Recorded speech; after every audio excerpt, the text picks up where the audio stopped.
Hello to my favorite beautiful people at home, and welcome back to an all-new episode of Point of View. We are at the start of a brand new week, so give God thanks, first of all. Willie is back to join us. I guess we got to thank God for that too, huh? Hey, Willie. Thank you, God. Thank you. Listen, Shedeur Sanders was finally drafted into the NFL, but it's this viral prank call that has everybody talking. Plus, a new poll reveals that Donald Trump now holds both the first and the second lowest 100-day approval rating since 1945. I know I ain't surprised. Are you guys? But later in Girlfriend's Guide, we're getting into it, and we also have Mind, Body, and Soul. So stay tuned. Pull up a seat. You're watching POV.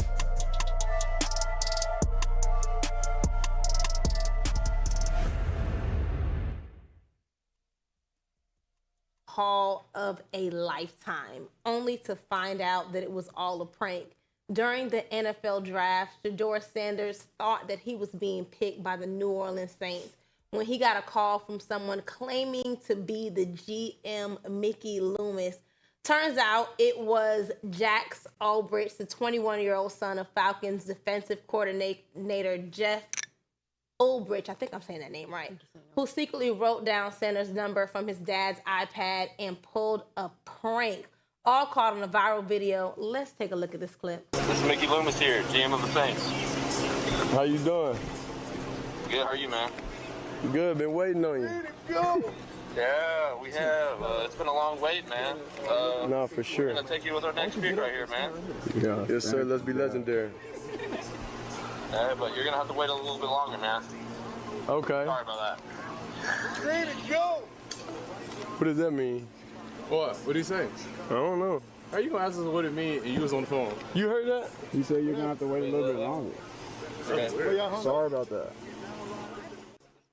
What I do want to say is I've been following this Shedeur Sanders story, and, you know, I was waiting for him to get drafted as well. Really? I do watch the draft every year, and I watch, like, you know, those shows that they do before where they kind of show, like, the life of the players and stuff like that, and I get really invested. That's actually my favorite part of sports all year. But honestly, I didn't see the prank call. I heard about it on social media. I read about it, things like that. But watching it, I don't know why, made me so emotional. I think because I have a son who, you know, is 17 and he's been working for years. He plans to go to the NFL, and I plan for him to go if that's God's plan for his life. But just to think of the emotions in that moment when you really think that this is a call that you worked your whole life so far waiting for, and somebody's playing around. I mean, that's disgusting. Yeah. I wouldn't be happy with that at all. That would, and then to hear him say, well, you'll just have to wait a little longer. I can understand where he's like, what? Yeah. Because you just really don't expect that. That's a shot to the heart for sure. I think that not only does he need to be held accountable, the young man, but his father needs to do something with confidentiality, because there's no way that his son should have been able to get into his iPad and access, you know, these individual stuff and make it into a joke. These are people's livelihoods. These are families that have gathered around. This is invested time and energy. And, you know, those are things that you said that is very serious to people. I've watched, you know, whole families break down in tears and crying because, you know, especially the ones that are single parent homes where they invested all of their resources, all their life to make sure they was in good schools, made good grades, make sure they did whatever they need to do, and then turn around and have someone who, you know, is a dummy enough to make a phone call like that. So both of them need to be held accountable for that, not just him, you know, because he's 21 and he can probably laugh it off and say, I apologize and go on like nothing happened. But at the end of the day, that is a emotional, disheartening thing. And so I would definitely seek some financial restitution. Like, pay me. You stress me out. Check. I'm telling you, the Atlanta Falcons coach Ulbrich, whoever he is, and his son, everybody need to cut the check, and it's just a shame anyways. But Stephen A. Smith came out and shared his opinion on this, so let's see what he had to say. So your dad is a defensive coordinator for the Atlanta Falcons. You go into his laptop computer and find a number for Shedeur Sanders. You prank call him. First of all, it was cruel and it was classless to Shedeur. It jeopardized your dad. You should be ashamed of yourself. You should have your ass whipped. I know you're 21, but at the very least, roll up on campus and slap you upside your damn head. What an insensitive thing to do. So wow, Willie, I think those were your sentiments. I agree with that. Roll up on. Now, that's exactly what I was going to say, but I was trying to be nice with it, PG-13. But he needs to be taught a lesson. I just said it in a nicer way, but it is a reflection of his father as someone who is supposed to be a professional. That's why I said both of them need to be. And Shedeur, needs to. I mean, they need to boost him up the front, give him some extra pay, whatever they need to do to show that. And you know what it is to the point we're here with Mr. Smith here is that. Out of all the numbers, out of all the people draft, why did he pick him? Right. What made him go to him of all the other people? Because I'm sure there's other numbers in there of people that need to be drafted, if I'm not mistaken. So why him? And I don't want to be this person, but I'm going to say it. But why did it just seem like there was some prejudice in that moment that took place by picking him out to do that?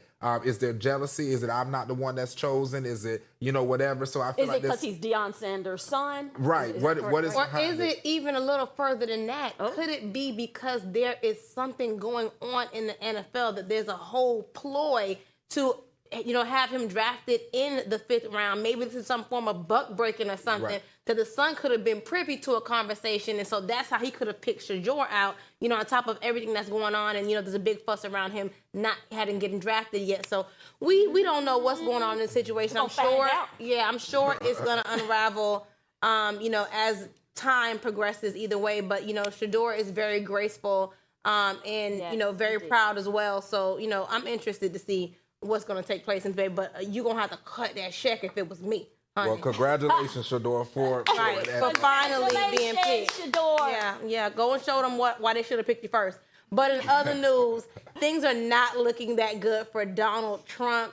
At the 100-day mark of his second term, he's clocked the lowest approval rating in 80 years, coming in at just 39%, and then even lower than his rocky start in 2017. Despite promising to fix the economy and ease everyday costs, I want y'all to know that I paid $4.89 for a gallon of gas coming to work today, okay? I wanted to fill up, but I said not for $4.89. I won't be, okay? Americans are feeling like we are headed straight for a recession. I am one of them. And some are even publicly regretting voting for him. Where y'all at with it? Well, first would like to state this. We're not headed to a recession. It's already here. You're right. It's already here. We're claiming my time. Y'all better not listen to me. Listen, what we're seeing here, of course, all these polls and things that they do, you always have to ask, and if anyone understands polls, you would recognize that these polls are probably a group of individuals, most likely in a biased state for President Donald Trump. Who paid for $4.89 to come to work? It's probably them. But, I mean, overall, it takes time to see change. We had a horrible last administration with cackling Kamala and also with Joe Biden. We have a president and a vice president that is taking this country back to the place where we can thrive and be the great America that we once were, where individuals was able to work and live and have a great quality of life. We could not do that under the former administration. So right now, what we're seeing is time that it needs to progress to get where we need to go. I think what we're seeing is definitely going into a recession. We're already in the recession. How? I mean, eggs are $10. Yeah. How? But how eggs are $10 and people cannot afford butter and eggs. You got to get through the ore. It's a recession. I found eggs that was $1.89. So I don't know where y'all get eggs. Were they them was a stolen egg that went missing just a few? But this is what I'm gonna say. Well, at least he's first at something. He's first and second, and he loves being first and second, and there you go. So he's probably saying, they love me. They love me. I'm screwing everything up, but they love me. That's how his mind works. It's always the opposite, like well, that's Satan. how you like Satan. What's up is down is up, what's left is right, right, left is that's right, is wrong, called is wrong is right. That's Positive how Donald Trump is. reinforcement. But I'm gonna tell you how are this. we in a recession? I'm reclaiming my time. What? I mean, we're shocked. We shouldn't be shocked. I mean, this is what I would say. Be shocked when the man said he loves God. He talked to him every day. But he don't need any forgiveness because he hasn't done anything wrong. You can Google that. You'll find it. That's what we should have been shocked about. But I think it just shows, people love mammon over God. And that's what happened. Jesus, and mammon. We're shocked. What are you shocked about? You chose mammon. You didn't choose God. You didn't choose us coming together. You choose division. You chose hate. You chose racism. You chose bankrupt. And now you're getting it. And now we're surprised. We should not be surprised. So let me answer this question with this. And when you say recession, when you're paying high prices for gas, high prices for eggs, high prices for milk, that high prices is for food, regurgitating and the same tried out CNN I don't think you have to be fake news. Why do we continue to regurgitate? Did you hear me? You already had your time. Talking about, we talking about fake news. I think you missed the fact that I paid $4.89 a gallon to come here right now. It is not. It takes time for it to go down. It don't take no time. You had the worst economy in the entire nation under President Biden. You cannot tell me he's number one because of fake news. He's number one. Settle down. He's number one for the worst. Fake news. We have to take a quick commercial break. Coming up right after this, we're going to find somebody else to take their seats real quick, and we're going to come back with Mind, Body, and Soul. Y'all stay tuned. You're watching POV. You see how I got to yell? We dealing with...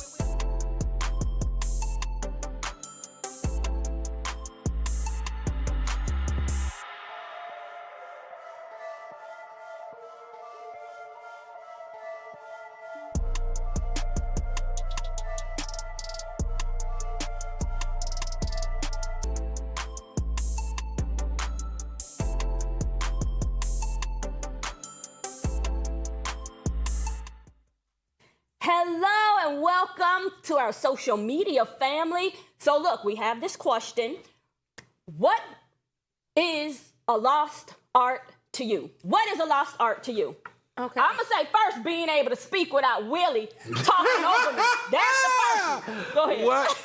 A lost art. Listen, this may be a little bit off topic, and it's not off topic, but what is a lost art to me is healthy bodies that are not negatively affected by this toxic ecosystem and food that we are eating. And I say that to say and pay my respects to an influencer that I've been following for years on social media. Her name is London Richie. That's her social media. She died on the 28th. No. Yep, she just passed on the 28th, and she had stage 4 breast cancer. And so she, traveled and spent hundreds of thousands of dollars, went all the way to India to get, some special treatment in hopes that she could save her life. And so while over there undergoing treatment, she just passed away. And so I did want to, speak about her a little bit because of just the times that we're living in right now. Illnesses, sickness, disease is so common. And yet, our government, the economy, the world takes no responsibility for what we are being exposed to, that our bodies are now having to fight off at alarming rates. And so I just wanted to pay my respect to her. I think being healthy is almost a lost art. Okay. So, y'all, the recession is going to be worldwide, just so you know.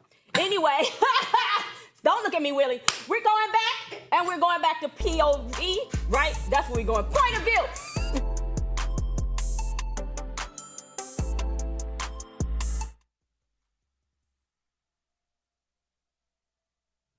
Welcome back, y'all. It was hot and heavy on our commercial break. We just be carrying on.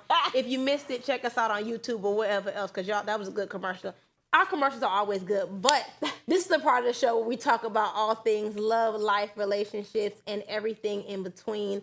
Let's get into Girlfriend's Guide.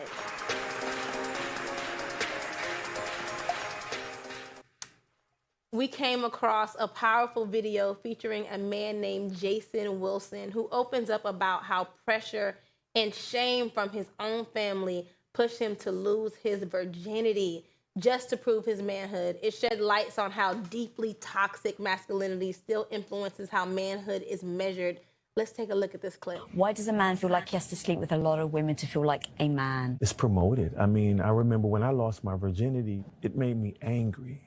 Because here it is, I'm like, well, wait a minute. I thought this was the way. I didn't know I had to just have sex with a woman that I don't care about for me to be validated as a man. But that's the culture. That's like the initiation into manhood.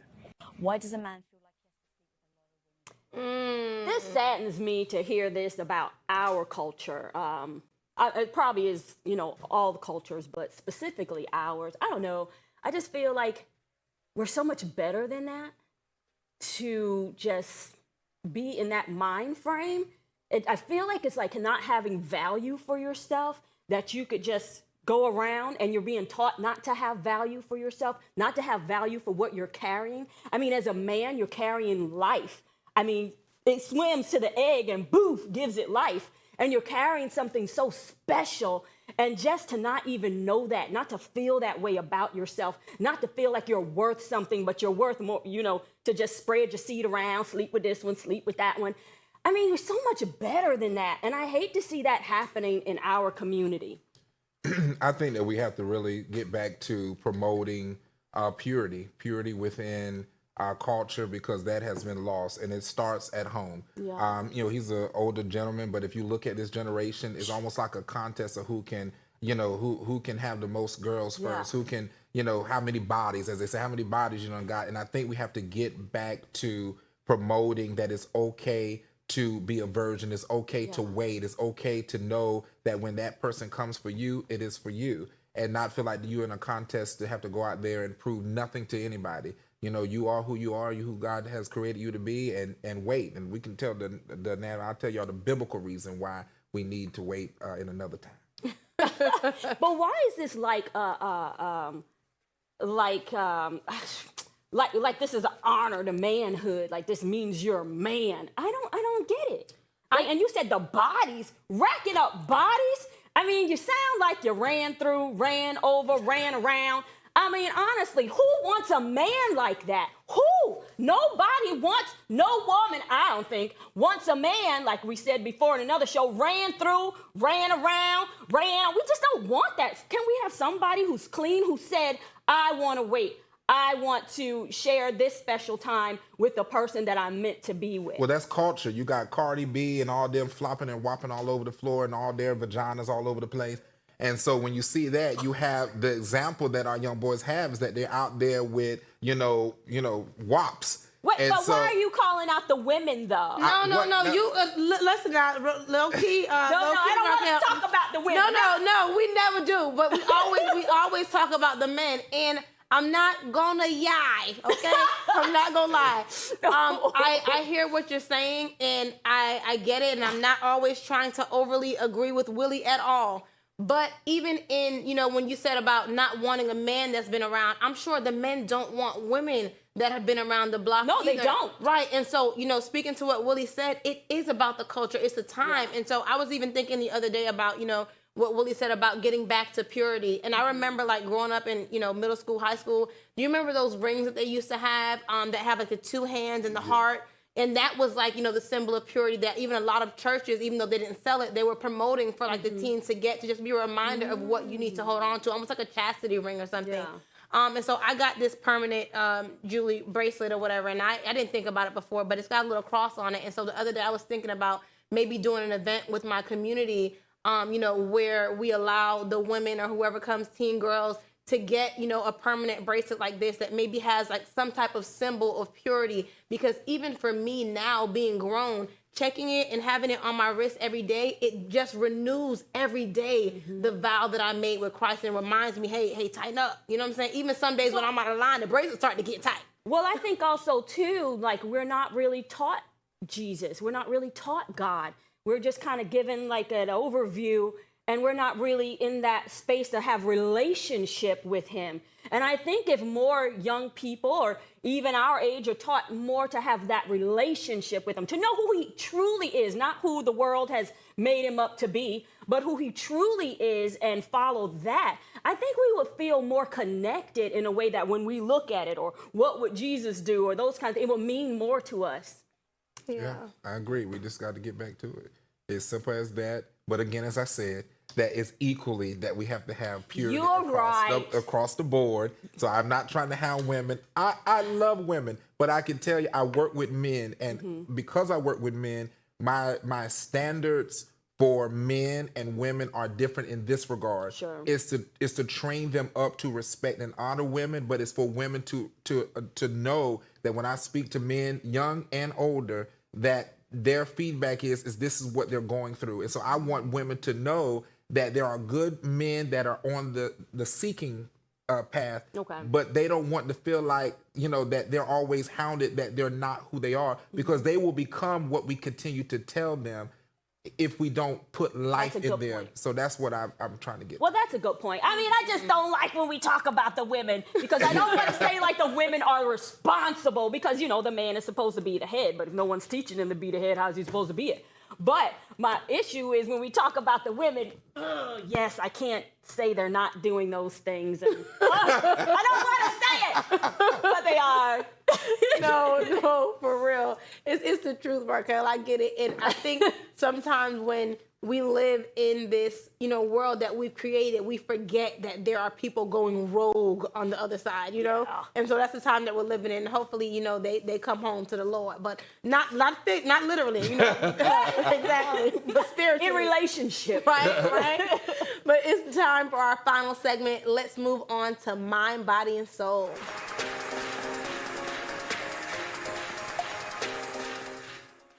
So we needed a lighter note. This is the kind of story that warms your heart, the type of story that's good for your soul. Over 100 Black fathers who had previously been absent in their children's lives just graduated from the Fire 100 program at Gentle Warriors Academy. The ceremony held at Morehouse School of Medicine was the biggest in the program's history and a true celebration of growth, redemption, and showing up.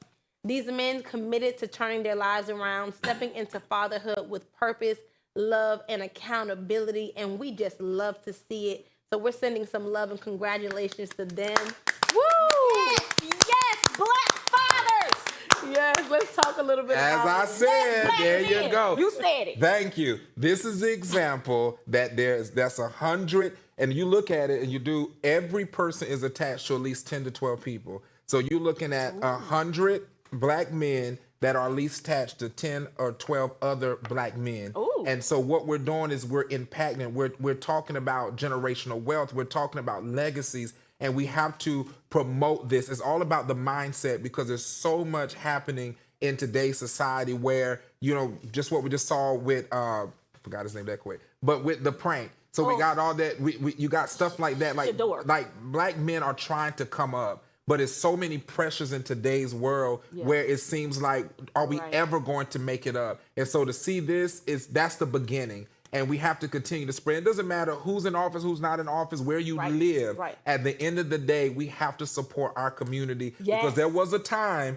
where all we had was our community. The dollar circulated so quick. We never had to go to the other side of the town. We bought in our community. We had sheriffs that were Black. We had police chiefs that were Black. We built everything up in this country, and we can do it again. And it starts with stuff like this. Do you think we can do it again? We can. I do. And I hopefully really do. No one will come and burn it and tear it down. That was the Democrats. But I do. No, I'm just saying. Let me tell you something. Democrat don't have no color to me. It don't, but I'm saying that so we can be. I know that's right. I know that's right. Special color that seems to do it all the time. Say it for the ones in the back. That's but all I'm saying is I do, Natalia, I do believe we can build it again. That is my mission. That's why I always talk about the Frederick Douglass thing, because if you actually study Frederick Douglass, outside of him being a Republican of his time, he was all about literacy. He was about education. He was about women's rights. He was about everything that mattered to what we need to be. So I feel like sometimes we got to go back and look at these forefathers and say, what is it that they did? They were protectors of that time. And I feel like sometimes we do got to go back and look at that. We don't have to fast forward so quick and take hold of, we don't have to, let everything be about, gentrification and, and separation and division. We need to restore the nuclear family. We need my question is getting the Black man back in the household, and where families can build something together. I think that would be such a beautiful thing, such a beautiful community. I have agree. that everywhere. But what I wonder is when there was so much attention and resources putting into making sure that that was torn down, Yes. you know, how do we have confidence in building it, you know, back up to know that, like, you know, even thinking about the leaders of the past and what they stood for and what powered them, you know, they was killed. I thought about this the other night, and I thought about that we had our own military, but that's not an option. Well, real fast, reinvestment funds. So what you do is you have a pool of individuals, black community, and all you do is have people that put in $100 here, $50 here, $20, and all you do is you save that money out, and then you start putting it in places in your community, and you just keep building. You to protect from the sky, right? Because you know places got bombed right here in America and stuff like Look, that. listen, before Raquel go too far, that's a wrap for today's show. Okay, here's a quote for the day.